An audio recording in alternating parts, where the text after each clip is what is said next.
कोकणातील प्रत्येक अपडेट जाणून घेण्यासाठी आजच माझे कोकणच्या सोशल मीडिया प्लॅटफॉर्मला लाईक, फॉलो आणि सबस्क्राइब करा। रत्नागिरी तालुक्यातील नांदिवडे जिंदाल गॅस टर्मिनल प्रकल्प स्थलांतरित करावा, प्रकल्पाचे काम बंद करावे, संबंधितांवरती कारवाई करावी या मागणीसाठी बुधवारी रत्नागिरी जिल्हाधिकारी कार्यालय येथे केबिन बाहेर प्रहार जनशक्ती पक्षाच्या पदाधिकाऱ्यांनी ठिय्या धरणे आंदोलन केले। प्रहार जनशक्ती पक्षाच्या या आंदोलनामुळे जिल्हा प्रशासनाची चांगलीच धावपळ उडाली आणि त्यामुळे अखेर अप्पर जिल्हा दंडाधिकारी यांनी लेखी पत्र दिल्यानंतर प्रहार जनशक्तीच्या पदाधिकाऱ्यांनी आपले ठिय्या आंदोलन मागे घेतले। जिंदाल गॅस टर्मिनल प्रकल्प हा तालुक्यातील नांदिवडे येथे भरवस्तीत उभारला जात आहे। हा प्रकल्प उभारण्यास स्थानिकांचा पूर्णतः विरोध आहे। हा प्रकल्प येथून स्थलांतरित करावा यासाठी ग्रामस्थांकडून गेल्या अनेक महिन्यांपासून जोरदार प्रयत्न सुरू आहेत।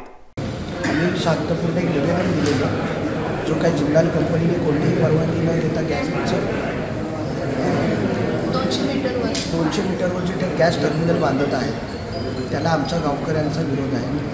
या विरोधामध्ये, या आंदोलनामध्ये स्वतः बच्चू कडू यांनी लक्ष घातलेलं आहे। बंदरे विकास मंडळाने देखील दिलेलं आहे की यांनी कोणतीही परवानगी न घेता ही कामकाज चालू केलेलं आहे।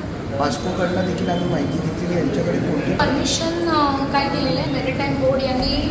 आम्ही 7 दिवसापासून maritime बोर्डला, Mumbai maritime बोर्डला continuous follow up करतोय। तेव्हा काल बच्चू कडू साहेबांनी त्यांना फोन केलं की मी तिकडे जाऊ का, तिथे आंदोलन करू का, तू काय करतोयस, कारण तिथे 6 शाळा आहेत, त्याच्यानंतर 200 मीटरवर घरं आहेत, त्याच्यानंतर शेती आहे 50 मीटरवर, गाईचा गोठा आहे। अशा ठिकाणी सांडपाण्याची व्यवस्था नाही, काहीच नाही, काही बांधकाम परमिशन नाही आहे आणि त्या लोकांनी तिथे बांधकाम चालू केलेलं आहे। गावकऱ्यांनी 15 एप्रिलला पण त्या लोकांना आंदोलन केलेलं, त्यावेळेला त्यांनी 25 एप्रिलपर्यंत काम बंद केलेलं। त्याच्यानंतर त्यांचे दवे, घबाळे, परत मोरे यांनी सरळ झडकरून लावला की आम्ही काम करणार।